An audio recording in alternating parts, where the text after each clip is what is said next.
अस्सलाम वालेकुम नाज़रीन, मां है किंजा फातिमा वालिसिरा न्यूमेरान न्यूज़ रुकायूं था ख़बरन ॾांहुं। टंडो आदम रिपोर्ट मंठाल अली चांडियो टंडो आदम में औरत जो पुलिस एहलकारनि खिलाफ़ एहतजाज तहफ़्फ़ुज़ जी घुर। रिपोर्ट मूजिब टंडे आदम जी चांडिया कॉलोनी जे रहवासण औरत ज़हरा शेख प्रेस क्लब पहुची ॿिनि पुलिस एहलकारनि नियाज़ चांडियो ऐं क़ज़ाफ़ी निज़ामाणी खिलाफ़ दाहींदे चयो त गुज़िरियल राति ॿिनि एहलकारनि सादन कपड़नि में मंशात मिलण जो कूड़ो ड्रामो ठाहे पुट खे खसण जी कोशिश कई। छॾाइण दौरान असां ते तशद्दुद कयो, जंहिंमें मुंहिंजा कपड़ा लीरूं थी पिया। अॼु ॾींहं जो ॿीहर घर ते चढ़ाई कई ऐं धमकियूं पिया ॾियनि। असांखे हिननि मां जानी ख़तरो आहे। हुन वसवारनि खां तहफ़्फ़ुज़ जी घुर कई आहे। नालो ज़ोरा शेख आहे। टंडो आदम जी रिहाइशी आहियां चांडिया कॉलोनी में। ऐं न्याज़ चांडियो ऐं क़ज़ाफ़ी पुलिस वारो जे मुंहिंजे पुट खे तक़रीबन पौणे 8 बजे जो टाइम हो। मुंहिंजो पुटु बर्फ़ ऐं अटो वठी घर मोटी आयो पे।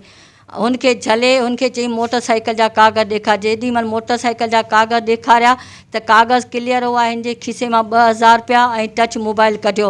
हिनखे राति जे अंधेरे में कंहिं सुनसान गली में वञी मारियो, मार कुट कई ऐं कारी थैली में कुझु हो हिन जे ज़ोरी खीसे में विधो पे। हिनखे चई त तूं इहो चओ सामान मुंहिंजो आहे ऐं मुंहिंजी माउ घुरायो आहे।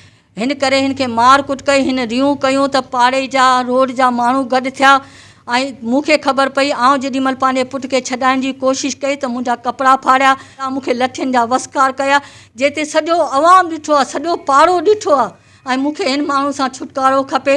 मूंखे मुंहिंजे मासादनि खे जान जो ख़तरो आहे। जेको पाण आइस जो डीलर आहे, सफ़ीना जो डीलर आहे, जंहिं ते 8 केस आहिनि। मूंखे DIG बेनज़ीराबाद, SSP सां ऐं DSP साहब सां इहा ई आहे त मूंसां इंसाफ़ कयो वञे। मूं ते को केस दाख़िल कयो वञे त हुन ते कूड़ो सम्झो वञे।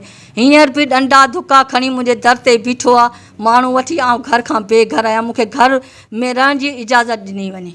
वधीक ख़बरनि ऐं अपडेट्स लाइ ॾिसंदा रहियो न्यूमेरान न्यूज़।